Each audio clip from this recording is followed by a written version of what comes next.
యాదాద్రి భువనగిరి జిల్లా BJP party ప్రధాన కార్యదర్శి యాదిరెడ్డి మనతో ఉన్నారు. రేపు ప్రధానమంత్రి గారు హైదరాబాద్కు రాబోతున్న సభ విజయవంతం పైన, అట్లాగే నిన్న గెలిచిన 5 రాష్ట్రాలలో విజయం సాధించిన సందర్భంగా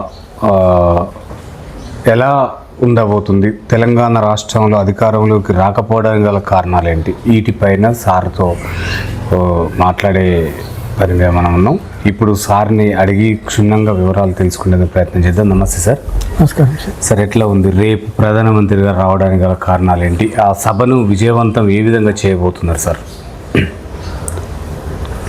మోడీ 3వసారి ప్రధానమంత్రి అయిన తర్వాత మొదటిసారిగా తెలంగాణకు రావడం జరుగుతుంది. మోడీ గారు రావడంతో తెలంగాణలో బీజేపీ అధికారంలోకి రావడానికి అవకాశం ఉంది. ఎందుకంటే మోడీ ఎక్కడ పాదం మోపినా అక్కడ ఖచ్చితంగా అధికారం ఉంటుంది. కాబట్టి 9,000 కోట్ల రూపాయల బడ్జెట్ తోటి తెలంగాణ రాష్ట్రానికి రేపు రావడం జరుగుతుంది. ఆ యొక్క సభను విజయవంతం చేయడానికి మా జిల్లా నుంచి మేము 5,000 సంఖ్య, దాదాపుగా సుమారుగా 100 బస్సులతోటి మేము జనాన్ని తరలించడం జరుగుతుంది.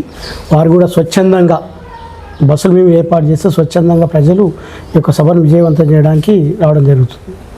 ఓకే సార్, నిన్న జరిగిన 5 రాష్ట్రాలలో 3 విజయం సాధించారు, ఒక 2 కేరళ అండ్ తమిళనాడు. ఎందుకు అవి చేతికి రాలేకపోయినాయి సార్? కేరళ రాష్ట్రం గురించి మనం ముఖ్యంగా చెప్పుకున్నట్లయితే, కేరళ రాష్ట్రంలో దాదాపుగా మైనార్టీ సంఖ్య అధికంగా ఉంటుంది. తర్వాత దాంట్లో కూడా ఇంతకుముందు మనకు సంఖ్య లేదు. ఇప్పుడు ఒక 3 స్థానాలు గెలిచినాం. రానున్న రోజులలో నెక్స్ట్ టార్గెట్లో కేరళ కూడా ఉంది. కేరళ కూడా మేము విజయం సాధించడానికి అవకాశం ఉంది. మేము మొన్నటి ఎన్నికలలో ముఖ్యంగా మేము పెట్టింది బెంగాల్ మీద, పశ్చిమ బెంగాల్ మీద. ఆ పశ్చిమ బెంగాల్ మేము కైవసం చేసుకున్నాం. అక్కడ మాకు మైనార్టీలు కూడా, ముస్లిం మైనార్టీలు కూడా సహకరించేది. వారికి కూడా మేము ప్రత్యేక ధన్యవాదాలు తెలియజేస్తున్నాం. సార్, అంటే తెలంగాణలో బీజేపీ పార్టీ గ్రామ స్థాయిలో ఏ విధంగా బలోపేతం జరుగుతుంది సార్? తెలంగాణ రాష్ట్రంలో ఒకప్పుడు పట్టణ ప్రాంతం మాత్రమే బీజేపీ అంటే అధికారంలో ఉంటుంది, కార్యకర్తలు ఉంటుందని పేరు ఉండే. ఇప్పుడు అది గ్రామస్థాయికి విస్తరించింది. మా జిల్లాలోనే మొన్న జరిగినటువంటి స్థానిక సర్పంచ్ ఎలక్షన్లో దాదాపు 250 వార్డు మెంబర్లను గెలుచుకోగలిగినాం, ఒక 6 సర్పంచ్లు గెలుచుకోగలిగినాం. తర్వాత ఇప్పుడు బూత్ స్థాయిలో ప్రతి బూతుని మేము, ఇంతకుముందు జిల్లాలో దాదాపుగా మాకు 900 బూతులు ఉంటే 450 బూతులు ఉంటే ఎక్కువ ఉండేటువంటి పరిస్థితి. వాళ్ళ 900 బూతులు మేము వేయడం జరిగింది. రానున్న రోజులలో ఆ బూత్ స్థాయిలో ప్రతి కార్యకర్త పనిచేసి తెలంగాణ రాష్ట్రాన్ని కూడా అధికారంలో తీసుకురావడానికి మేము ప్రయత్నం చేస్తున్నాం. సార్, ఎక్కడ అంటే ఎన్నికలు జరిగిన ప్రతిసారి కూడా మీరు బీఆర్ఎస్తో పొత్తు పెట్టుకున్న ప్రతి చోట మీరు గెలిచారు. సింగిల్గా ఎందుకు గెలవలేకపోతుంది గ్రామాలలో? మేము బీఆర్ఎస్ తోటి ఎప్పుడు పొత్తు పెట్టుకోలేదు కదా. అలవెన్స్ మేము తిరిగిన కాడ చాలా వరకు బీజేపీ బీఆర్ఎస్ ఉన్న సర్పంచులు గెలిచారు. మేము అధికారికంగా ఎక్కడ కూడా రాష్ట్ర స్థాయిలో కానీ జిల్లా స్థాయిలో కానీ మాకు బీజేపీ పార్టీతో పొత్తు లేదు. స్థానికంగా ఉన్నటువంటి నాయకులు అక్కడున్న పరిస్థితులకు అనుకూలంగా వాళ్ళకు వీరు కానీ సహకరించుండొచ్చు. కానీ ప్రత్యేకంగా మేము పార్టీగా మాత్రం ఎక్కడ కూడా బీఆర్ఎస్తో కానీ వేరే ఇతర పార్టీలతో కానీ మేము పొత్తు లేము. ఓకే సార్, కేంద్ర ప్రభుత్వం ప్రవేశపెట్టిన అనేకమైన పథకాలు గ్రామ స్థాయిలో ఎందుకు డెవలప్ కావట్లేవు? గ్రామ స్థాయిలో ఎందుకు డెవలప్ కావట్లేదండి? ఎక్కడ లేవు కదా సార్. ఎక్కడ ఇప్పుడు అధికార పార్టీ ఉంది, రేషన్ మీదే ఉంది. తెలంగాణ రాష్ట్రంలో ప్రతిది ఏ డెవలప్మెంట్ ఉన్నా అది కేంద్ర ప్రభుత్వం యొక్క నిధులే. ఉదాహరణకు పల్లె ప్రకృతి వనాలు తీసుకోండి, అది కేంద్ర ప్రభుత్వం ఇచ్చినటువంటి నిధులే. తర్వాత శ్మశాన వాటికలు తీసుకోండి, శ్మశాన వాటికలు కేంద్ర ప్రభుత్వం ఇచ్చిన నిధులే. డంపింగ్ యార్డ్ తీసుకోండి, అది కేంద్ర ప్రభుత్వం ఇచ్చినటువంటి నిధులే. గ్రామ పంచాయతీలకు కేంద్ర ప్రభుత్వం ఇచ్చినటువంటి నిధులే. ఇవాళ రేషన్ ఇస్తున్నాం, రేషన్ కూడా కేంద్ర ప్రభుత్వం ఇచ్చినటువంటి నిధులే. రోడ్లు ఉన్నాయి, కేంద్ర ప్రభుత్వం ఇచ్చినటువంటి నిధులే. కేంద్ర ప్రభుత్వం ఎక్కడా నిధులు ఇవ్వలేదన్న పేరు లేదు. ఎక్కడైనా కేంద్ర ప్రభుత్వం ఇస్తుంది, వాటితోటే ఎంతో కొంత అభివృద్ధి జరుగుతుందంటే అది కేంద్రం ఇచ్చిన నిధులతోటే అభివృద్ధి జరుగుతుంది తెలంగాణ రాష్ట్రం. రానున్న ఎన్నికల్లో, అసెంబ్లీ ఎన్నికలు కానీ, రేపు జరగబోయే ఎంపీటీసీ జెడ్పీటీసీ ఎన్నికలలో కానీ మీరు అధికారంలోకి వచ్చే ఆలోచనలు ఉన్నాయంటారా సార్? 100% వస్తుంది. మా టార్గెట్ నెక్స్ట్ తెలంగాణ రాష్ట్రాన్ని అధికారం తీసుకురావడం కోసమే రేపు 10వ తేదీన పేరేడ్ గ్రౌండ్లో భారత ప్రధాని కారణ జన్ముడు నరేంద్ర మోడీ గారు అడుగుపెడుతురు పాద ధూళి ఎప్పుడైతే తెలంగాణ రాష్ట్రం మీద జరుగుతుందో పారుతుందో ఖచ్చితంగా తెలంగాణ రాష్ట్రం అధికారంలోకి వస్తుంది. రానున్న స్థానిక ఎలక్షన్లలో కూడా మేము సాధ్యమైనంత వరకు ఎక్కువ సంఖ్యలో ఎంపీటీసీ జెడ్పీటీసీ గెలుచుకునే ప్రయత్నం చేస్తాం. సార్, మొన్న జరిగిన మహిళా బిల్లులో స్వార్థపూరితమైన మహిళా బిల్లు బీజేపీ సరైన న్యాయం చేయలేదు మహిళలకు అని చెప్పేసి ఇక్కడున్న అధికార పక్షం అంటున్నారు. సార్, దానికి మీరు ఏం చెప్తారు? బీజేపీ పార్టీకి అనేది స్వార్థం లేదండి. ఎందుకంటే బీజేపీ పార్టీ మతతత్వ పార్టీ అనేటటువంటి ఒక భావన ఉంది. ముస్లిం మైనార్టీలకు, ముస్లిం మహిళా సోదరిమణులకు త్రిపుల్ తలాక్ ఇచ్చి న్యాయం చేసినటువంటి party Bharatiya Janata party. Bharatiya Janata party మహిళలకు ఎక్కడ అన్యాయం చేసిందండి? మేము మహిళా బిల్లు పెట్టినాం. వాళ్ళు కాంగ్రెస్ పార్టీ దాదాపు ఒక 50 సంవత్సరాల అధికారంలో ఉండి ఒక్కరోజు కూడా మహిళల గురించి ఆలోచించిన సందర్భం లేదు. ఇవాళ 33% మేము రిజర్వేషన్ తీసుకొచ్చి మహిళలను గౌరవించాలి, మహిళా సోదరుల్ని పార్లమెంట్లో కానీ అసెంబ్లీలో కానీ రాజకీయ క్షేత్రంలో ఉంచాలన్న ఆలోచన చేస్తే కుటిల రాజకీయాలు కాంగ్రెస్ పార్టీ చేసి సోనియా గాంధీ తర్వాత మన ప్రియాంక గాంధీ తర్వాత వాళ్ళ బిడ్డ ఉండడం కోసం ఇక్కడ ఏదైనా ప్రాంతీయ పార్టీలు వాళ్ళ కుటుంబ సభ్యులు ఉండడం కోసం మాత్రమే ప్రయత్నం చేసింది తప్ప భారతీయ జనతా పార్టీ ఇప్పుడు కూడా మహిళల విషయంలో చిత్తశుద్ధితో ఉంది. రానున్న రోజులలో కూడా ఖచ్చితంగా 100కు 100% 33% రిజర్వేషన్ మహిళా బిల్లుని భారతీయ జనతా పార్టీ ఖచ్చితంగా అమలు చేసే ప్రయత్నం చేస్తుంది. ఓకే సార్, గ్రామ స్థాయిలో బీజేపీ పార్టీ బండి సంజయ్ గారిని రాష్ట్ర అధ్యక్ష పదవి నుంచి తొలగించిన తర్వాత ఎక్కడ డెవలప్మెంట్ లేదంటున్నారు పార్టీ, వాస్తవమేనా? తప్పండి ఆ వాదన. ఎందుకంటే గ్రామ స్థాయిలో నేను చెప్తున్నాను, మన స్థానిక ఎలక్షన్లోనే మాకు అంతకుముందు మన జిల్లాల మొత్తంలో కూడా ఒక 20 వార్డు మెంబర్లు ఉండే. ఈరోజు దాదాపు 250 వార్డు మెంబర్లు ఉన్నాయి. మా జిల్లాలో ఒక సర్పంచ్ కూడా లేకుండా దాదాపు 6 సర్పంచ్లు గెలుచుకోగలిగినాం. ఎక్కడా లేదు అనే మాట తప్పు మాట. అది ప్రతిపక్షాలు చేస్తున్నటువంటి వాదన ఆరోపణ తప్పితే మేము ఎక్కడ కూడా తగ్గలేదు, పెరుగుతున్నాం కాబట్టి రేపు రానున్న రోజుల్లో తెలంగాణ రాష్ట్రాన్ని మేము కైవసం చేసుకుంటామని ధైర్యంగా చెప్పగలుగుతున్నాం. సార్, ఇప్పుడు ఈ కాంగ్రెస్ గవర్నమెంట్ ప్రవేశపెట్టిన 6 గ్యారంటీలు వాటిని మీరు ఏ విధంగా చూస్తున్నారు సార్? 6 గ్యారంటీలు 100% ఫెయిల్ అండి. 6 గ్యారంటీలు 420 హామీలు అనేది 100% ఫెయిల్ అయ్యింది. ఎందుకంటే గ్యాస్ 500 రూపాయలు గ్యాస్ ఇస్తామని చెప్పారు, అదొక్కసారి ఇచ్చిర్రు, అది రావట్లేదు. తర్వాత ఇండ్లు అన్నారు, ఇండ్లు కూడా కార్యకర్తలకు ఏదో మొదటి తప్ప మన ఎలక్షన్లకు పోతామని చెప్పేసి ఇచ్చిర్రు, అవి కూడా ఇంకా పూర్తి స్థాయిలో కాలేదు. తర్వాత ఒక బస్సు పెట్టారు, ఆ బస్సు పెట్టి ఆర్టీసీని మొత్తం నిర్వీర్యం చేసే పరిస్థితి తీసుకొచ్చారు. అది దాంతోపాటు అది మహిళలకు ఫ్రీ బస్సు పెట్టేసి మరి మగవాళ్ళకు వచ్చేసి రేట్లు పెంచి ఈరోజు ఆర్టీసీ మొత్తం దివాళా ఇచ్చినటువంటి పరిస్థితులలో ఉంది. అది పెట్టడం మేము తప్పని అనట్లేదు, కానీ దాని ప్రత్యామ్నాయ మార్గం చూడకుండా దాన్ని చేయడం అనేది తప్పని మేము అంటున్నాం. తర్వాత రేషన్ కార్డులు ఇచ్చిర్రు కొన్ని. రేషన్ ఏంటంటే కేంద్ర గవర్నమెంట్ ఫ్రీ ఇస్తుంది కాబట్టి రేషన్ ఇచ్చారు. మరి అదే ఒకవేళ 6 గ్యారెంటీలు చేసినట్లయితే వాళ్ళు ఇక మహిళలకు 2,500 రూపాయలు ఇస్తామని అన్నారు, పెన్షన్ 4,000 చేస్తామని అన్నారు. ఇది రాష్ట్ర గవర్నమెంట్ ఇవ్వాలి కాబట్టి అవి ఇవ్వలేకపోయారు. కేంద్రం ఇచ్చేటటువంటి ఫ్రీ బియ్యం వస్తున్నాయి కాబట్టి దాని ఏదో రేషన్ కార్డులు ఇచ్చేసి మేము ఇచ్చినాం అని జబర్దస్తున్నారు తప్ప ఎక్కడ కూడా 6 గ్యారెంటీలు అమలు కాలేదు. 100% అది రానున్న రోజులలో కాంగ్రెస్ పార్టీ పతనం కావడానికి ఈ 6 గ్యారెంటీలే నాంది పలుకుతాయి. ఓకే సార్, చౌటుప్పల్ మండలం మీ యాదాద్రి భువనగిరి జిల్లాలో ఉంది సార్. చౌటుప్పల్ మండలం కూడా ఆ చుట్టుపక్కల మొత్తం కూడా కెమికల్ ఫ్యాక్టరీల ద్వారా రైతులు చాలా ఇబ్బంది పడుతున్నారు. దానిపైన బీజేపీ పార్టీ ఏమన్నా చర్యలు తీసుకోబోతుందా అధికారంలోకి వచ్చిన తర్వాత? మాకు రీసెంట్గా ధర్మోజిగూడెం నుంచి ఒక కెమికల్ ఫ్యాక్టరీలో కొన్ని వ్యర్థ పదార్థాల వల్ల మహిళలు సమస్యలు ఎదుర్కొంటారని చెప్పేసి మా దృష్టికి రావడం జరిగింది. మేము మా జిల్లా పార్టీ తరఫున మా జిల్లా అధ్యక్షుడు తర్వాత జిల్లా నాయకులు ముఖ్యమైన నాయకులతో వెళ్ళి కలెక్టర్ గారిని కలవడం జరిగింది. దానిపైన మేము ఒక కమిటీ వేసినాం, ఆ కమిటీ పనిచేస్తుంది. అది వచ్చిన తర్వాత ఏం చేయాలనేది మేము ఫర్దర్ నిర్ణయం తీసుకోవడం జరుగుతుంది. ఓకే సార్, కేంద్ర ప్రభుత్వం రైతులను ఎలాంటి వాళ్ళకు న్యాయపరమైన హామీలు ఇస్తుంది సార్? ఇప్పుడు ఒడ్లు కొంటున్నాం, కేంద్ర ప్రభుత్వం మద్దతు ధర ఇచ్చింది, రాష్ట్ర ప్రభుత్వం మేము బోనస్ ఇస్తామని చెప్పింది. 500 రూపాయలు ప్రతి క్వింటాల్కి బోనస్ ఇస్తామని చెప్పింది. ఆ 500 ఇస్తామని చెప్పేసి తర్వాత దొడ్డోడ్లకి ఏమో సన్నోడ్లకి ఇస్తామని చెప్పింది. ఆ సన్నోడ్లు కూడా వేసేటటువంటి పరిస్థితి లేదు. ఇవాళ ఒడ్లు కొంటున్నాం, ఒడ్లు మొత్తం కేంద్ర ప్రభుత్వమే కొంటుంది. దానికి సంబంధించినటువంటి పైసలు తర్వాత ఏంటి పట్టాలు కానివ్వండి, నీళ్ళకు కానివ్వండి, ఎండలో ఉన్నటువంటి టెంట్లకు కానివ్వండి, రైతులు ఎండకు సేదడానికి టెంట్లు కానివ్వండి, తర్వాత సుతులు కానివ్వండి, ట్రాన్స్పోర్ట్ కానీ ఇవన్నీ డబ్బులు కేంద్ర ప్రభుత్వం ఇస్తుంది. కానీ వాటిని కొనే పరిస్థితులలో కూడా కనీసం ఆ బ్రోకర్తనం చేసేటటువంటి పరిస్థితుల్లో కూడా మరి కాంగ్రెస్ ప్రభుత్వం, తెలంగాణ ప్రభుత్వం లేనటువంటి పరిస్థితి ఉంది. తర్వాత మేము రైతులకు ఇస్తా అని చెప్పినాం, ఖచ్చితంగా సంవత్సరానికి 6,000 రూపాయలు, అవి టైం టు టైం ఖచ్చితంగా 2,000 కూడా 6,000 రూపాయలు పడుతున్నాయి. కానీ మీరు 2 లక్షల రూపాయలు రుణమాఫీ చేస్తామన్నారు, 40% కంటే ఎక్కువ కాలేదు గ్రామ స్థాయిలో. తర్వాత 15,000 రూపాయలు ఇస్తామని చెప్పారు కౌలు రైతులకు కానీ రైతులకు కానీ, అవి అమలు జరగలేదు. మరి కేంద్ర ప్రభుత్వం ఇస్తానే ఖచ్చితంగా మేము ఇస్తున్నాం. ప్రతి సంవత్సరం ఎంఎస్పీ పెంచుతూ రైతులకు మద్దతు ధర ఇస్తున్నాం. కానీ కాంగ్రెస్ ప్రభుత్వం మాత్రం ఇక్కడ ఉన్నటువంటి ప్రభుత్వం ఏం చేయలేకపోతుంది. అది దానివల్ల రైతులు చాలా ఇబ్బంది పడుతున్నటువంటి పరిస్థితులు కూడా రాష్ట్రంలో ఉన్నాయి. సార్, మొన్న జరిగిపోయిన ఎంపీ ఎన్నికల్లో బూర నరసయ్య గౌడ్ గారు ఓడిపోవడానికి గల ప్రధాన కారణాలు ఏంటి సార్? బూర నరసయ్య గౌడ్ గారు ఓడిపోవడానికి కారణం తెలంగాణలో కొంత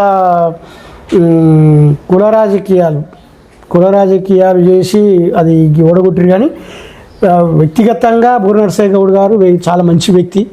వారి యొక్క ప్రోద్బలంతో, వారి యొక్క కృషితోటే ఇవాళ ఎయిమ్స్ ఆసుపత్రి కానీ భువనగిరిలో, తర్వాత పాస్పోర్ట్ కార్యాలయం కానీ, తర్వాత కేంద్రీయ విద్యాలయం కానీ వారి యొక్క సహకారంతో వచ్చినాయి. రానున్న రోజులలో ఖచ్చితంగా మరొకసారి బూర నరసయ్య గౌడ్ని గెలిపించే ప్రయత్నం మేము చేస్తాం. ఖచ్చితంగా గెలుస్తారు. సార్, కేంద్రం నిరుద్యోగ యువతకి ఎలాంటి ఉపాధి కల్పిస్తుంది సార్ కేంద్ర ప్రభుత్వం?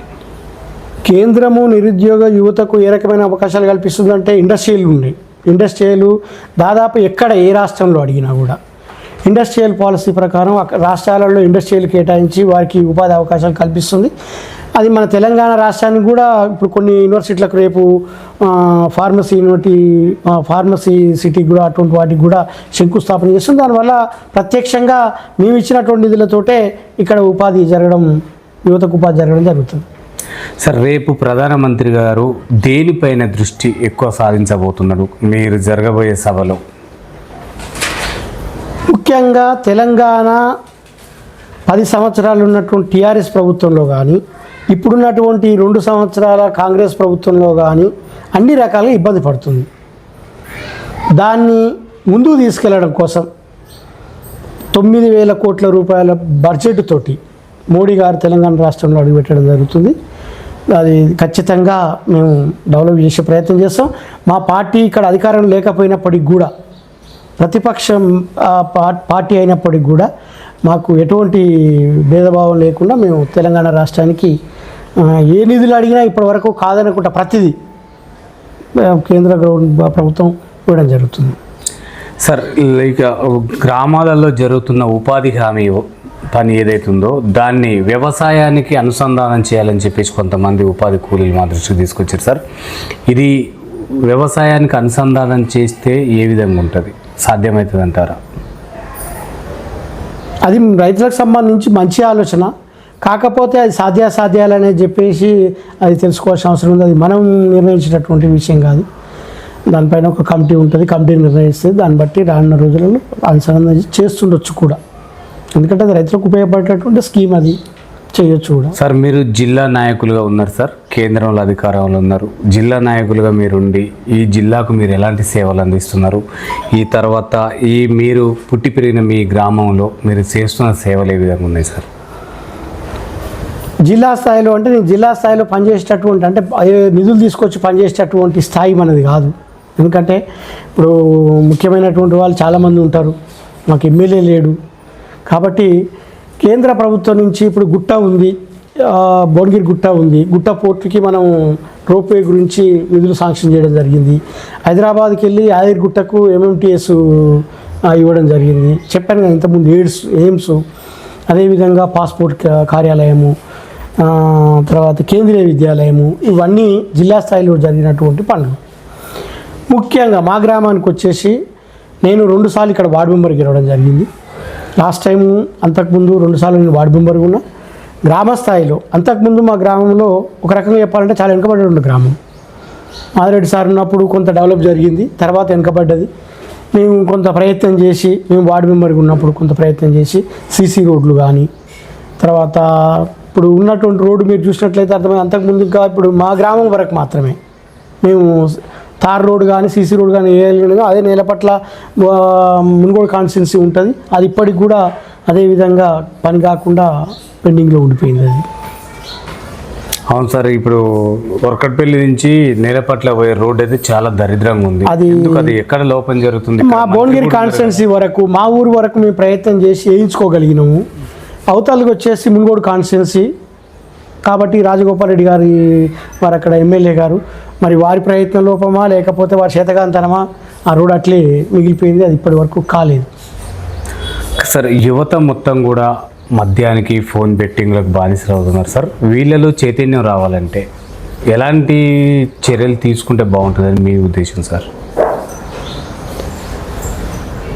భారతీయ జనతా పార్టీ ఇప్పుడు హిందూ సమ్మేళనాలు కానివ్వండి, తర్వాత సంఘశాఖలు ఆర్ఎస్ఎస్ సంఘశాఖలు కానివ్వండి, అటువంటి వాటికి పిల్లలు చిన్నగా ఉన్నప్పుడే అటువంటి శాఖలకు కానీ ఇటువంటి సంస్కృతి కార్యక్రమాలు కానీ తర్వాత ధార్మిక కార్యక్రమాలకు కానీ పంపినట్లయితే పిల్లలు పక్కదారి పట్టకుండా ఇటువంటి చెడు వ్యసనాలకు బానిస కాకుండా ఉంటుంది.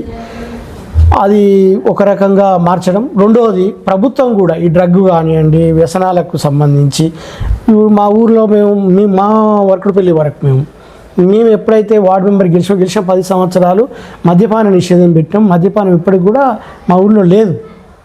మా ఊరు వరకు మేము నిషేధం ఉంది, మేము కానీ పక్క గ్రామాలలో ఉంది కాబట్టి పక్క గ్రామాల్లోకి వెళ్తున్నారు.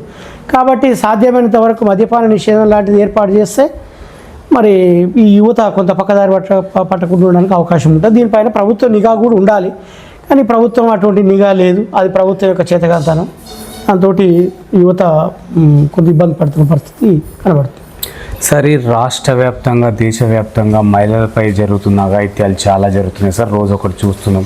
అట్లా జరగకుండా ఉండాలంటే మహిళలకు ఇంకా ఎలాంటి చట్టాలు తీసుకొస్తే ఈ మార్పు అనేది వస్తుంది అంటారు సార్? ముఖ్యంగా మహిళల్లో చైతన్యం రావాలండి. మహిళల్లో చైతన్యం రావాలి, మహిళలు కూడా తిరగబడేటట్టు పరిస్థితి రావాలి. మహిళలు విద్యావంతులు కావాలి. విద్యావంతులు అయినప్పుడు వాళ్ళు తర్వాత సెల్ఫ్ డిఫెన్స్ వాళ్ళు కూడా కరాటే లాంటివి అటువంటివి నేర్చుకోవాలి. తర్వాత మన తల్లిదండ్రులు కూడా అమ్మాయిల విషయంలో కానీ అబ్బాయిల విషయంలో కానివ్వండి మన యొక్క విలువలు మన యొక్క సంస్కృతిని వాళ్ళకు పూర్తి స్థాయిలో నేర్పినట్లయితే చాలా వరకు అరికట్టే అవకాశాలు ఉంటుందని నేను భావిస్తున్నాను. ఓకే సార్, ఇప్పుడు యువతకు మొత్తం కూడా రేపు రానున్న కాలంలో బీజేపీ పార్టీ అధికారంలోకి రావాలంటే మీరు యువతకు ఏం చెప్పదలుచుకున్నారు సార్? భారతదేశము 140 కోట్ల మందిలో దాదాపు 80% మంది భారతీయ జనతా పార్టీ దిక్కురు. మిగతా రాష్ట్రాలలో కూడా అధికారంలో వచ్చేటటువంటి అవకాశం ఉంది. భారతీయ జనతా పార్టీ ఎక్కడ అధికారంలోకి వచ్చినా ఒక రాష్ట్రము మళ్ళీ అధికారం కోల్పోయేటటువంటి పరిస్థితులు లేవు. కారణం ఏంటంటే అక్కడ విద్యా అవకాశాలు, ఉపాధి అవకాశాలు, వైద్య అవకాశాలు, తర్వాత పేదలకు ఏ వర్గానికి ఏదైతే అవసరం ఉందో అది భారతీయ జనతా పార్టీ పూర్తి స్థాయిలో చేయగలుగుతుంది. అదేవిధంగా మన దగ్గర కూడా డబుల్ ఇంజిన్ సర్కార్ వచ్చినట్లయితే ఆ పరిస్థితి చేసే అవకాశం ఉంటుంది. మనకు రానున్న రోజులలో మార్పు జరిగే అవకాశం ఉంటుందని నేను భావిస్తున్నాను. సార్, రేపు బీజేపీ అధికారంలోకి వస్తే రాష్ట్రంలో ఎలాంటి మార్పులు జరగబోతుంది అంటారు సార్? నూతన మార్పు ఏమైనా వస్తుంది అంటారా? చాలా మార్పు వస్తుందండి. ఇప్పుడు మిగతా రాష్ట్రాల్లో చూస్తున్నాం కదా, మనం ఇక్కడ వైద్యానికి ఇబ్బంది పడేటటువంటి పరిస్థితి ఉంది. విద్యకు ఇవాళ చూస్తున్నాం, మనం లక్షలలో ఫీజు కడుతున్నాం. విద్యకు ఇబ్బంది పరిస్థితి ఉంది. రైతుల ఒడ్లు కొనలేక రోడ్లు ఎక్కేటటువంటి పరిస్థితి ఉంది. రైతులు దేశానికి వెన్నుముక్క అంటాం. ఈరోజు రైతు ప్రతిరోజు ఎక్కడో ఒక దగ్గర రోడ్డు మీద కూర్చుంటటువంటి పరిస్థితి ఉంది. కాబట్టి ఇవన్నీ మార్పు జరిగే అవకాశం 100% ఉంటుందని నేను భావిస్తున్నాను. ఓకే సార్, ఫైనల్గా మీరు రేపు జరగబోయే సభను ఉద్దేశించి మీరు జిల్లా ప్రజలకు ఏం చెప్పదలుచుకున్నారు సార్? భారత ప్రధాని నరేంద్ర మోడీ గారు 3వసారి ప్రధానమంత్రి అయిన తర్వాత మొదటిసారి తెలంగాణ రాష్ట్రానికి రాబోతున్నారు. ఆ యొక్క సభని విజయవంతం చేయడానికి పెద్ద ఎత్తున యువతలు, మహిళలు, రైతులు అందరూ పాల్గొని కార్యక్రమాన్ని విజయవంతం చేసినట్లయితే రానున్న రోజులలో తెలంగాణ రాష్ట్రం అభివృద్ధి పదంలో ఉండే విధంగా మరి ఎక్కువ నిధులతోటి రాష్ట్రాన్ని అభివృద్ధి చేయడానికి అవకాశం ఉంటుంది. కాబట్టి అందరూ కూడా సభను విజయవంతం చేయాలని చెప్పేసి మేము జిల్లా పార్టీ తరఫున అందరికీ విజ్ఞప్తి చేస్తున్నాం. Okay sir, thank you sir, ధన్యవాదాలు సార్. చూస్తున్నానండి మీ తెలుగు టీవీ.